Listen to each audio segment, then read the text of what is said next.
እና ህልም ነበረኝ። እሺ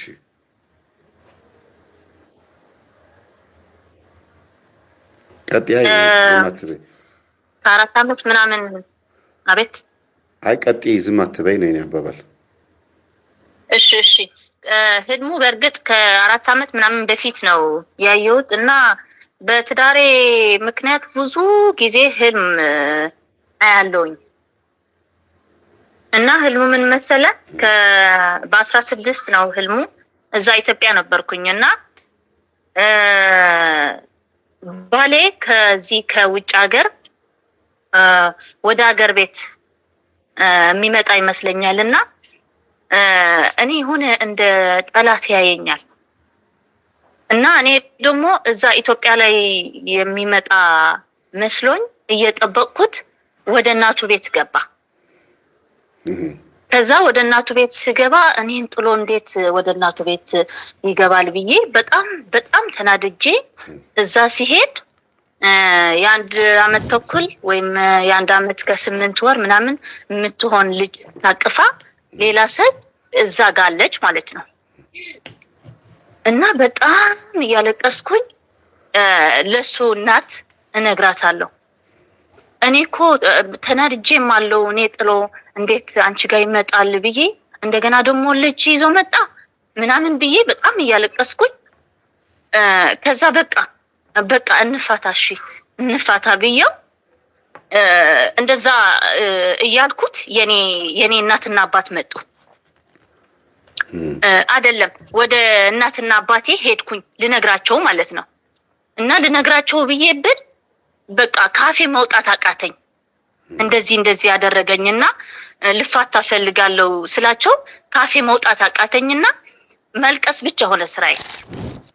ከዛ ያለቀስኩኝ ያለ ለምንስ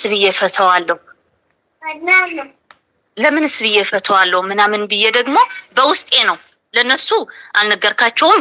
በውስጤ ግን እንደዛ እያልኩኝ በቃ እንደም አልፋታም ብዬ ደግሞ በውስጤ እንደዛ እያልኩኝ እነሱ አውቁ በቃ እሺ ተፋቺ። እኔ እንዴት እንደነገርኳቸው አላውቅም። እና ተፋቺ እሺ ተፋቺ እኛ እናግዝሻለን ምናምን ብሎ አሉኝ። እኔ ደግሞ ከወጣው ይቅርታ ልበለው አልኳቸውና እኔም ቆሜ ለምን እንደዚህ ያልኩት ለምንስ እንፋታ አልኩት ብዬ ደግሞ ቆጨኝ እና ስመጣ እና ብዬ ወደ ውስጥ አስገባሁትና እባክህን ብዬ እለምነዋለሁ ማለት ነው። ለሷ ተዋትና ከኔ ጋር ሁን በቃ እሷን ከልጇ ጋር ትሆን እዛው እና ከኔ ጋር ሁን ብዬ ደግሞ እንደገና ለምነዋለሁ እና እሱ ደግሞ አይ እንደዛ ለማድረግ ሞክሬያለሁ ብዙ ጊዜ ሞክሬያለሁና እሷን መተው አልችልም በቃ እሷን ከመተው አንተ ብተውሽ ይሻለኛል ብሎ ጥሎኝ ሄደ።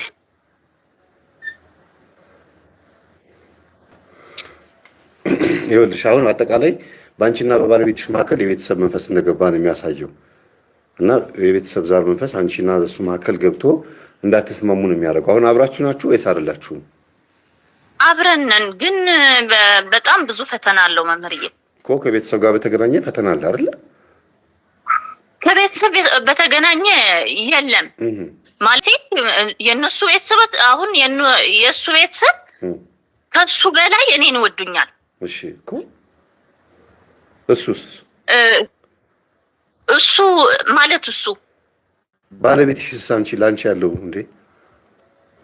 ለኔ ይወደኛል፣ ግን ደግሞ ብዙ መተው ያልቻለው እንትን አለ ማለት እኔ የማልወደው ባህሪ እሱ ጋር አለ እና እባክህን ተው ይሄ ነገር ከተውከው እኮ እንስማማለን ምናምን እለዋለሁ። እሱ ግን እሺ ይለኛል አይተውም፣ እሺ ይለኛል አይተውም።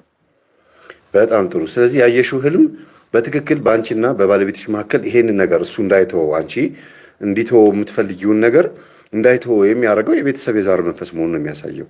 መንፈሱን አይነቱን እኮ ነው ያሳየሽ። ከአንቺ ሀሳብ ይልቅ የሚያተኩርበትን መንገድ ነው የሚያሳየው። ለራሱ ነው የሚያስበው፣ ለቤተሰቡ ነው የሚያስበው እያለ ሊያጣላሽ ነው የሚያስበው። እና በአንቺ ውስጥ ያለውን ነገር ትንሽ በረድ አድርጊው፣ ቀዝቀዝ አድርጊው። ይሄንን ተወው ሳይሆን በጸሎት ማገዝ ነው። ተወው ማለትሽን በተደጋጋሚ ባረግሹ ቁጥር ጸብ ይፈጥራል። አንድ ምንድን ነው የሚባለው? ነገርን ማመላለስ የሆነ ተረት አለው። ነገርን የሚያባብሰው መመላለስ፣ ምግብን የሚጨርሰው መጎራረስ ይባላል። ስለዚህ በተደጋጋሚ አንድ ነገር ካዘወተርሽበት ይሰለችና ክፉ ቃል ይናገርሻል። የዛ ሰዓት ከቤተሰቦቹም ትቆራረጫለሽ፣ ከሱም ጋር ትቆራረጫለሽ። እና በጸሎት አግዡ። ባለቤትሽ እንዲቀየር እግዚአብሔር እንዲረዳው በጸሎት አግዡ። ከአንቺ የሚጠበቀውን ግን አታጉድይበት።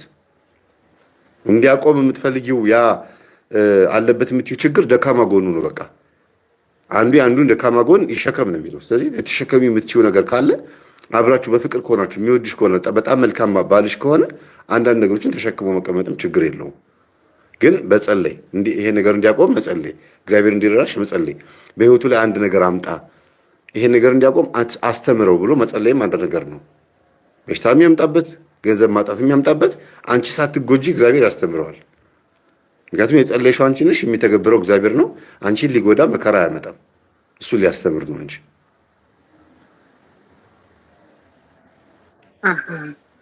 በቃ እሺ።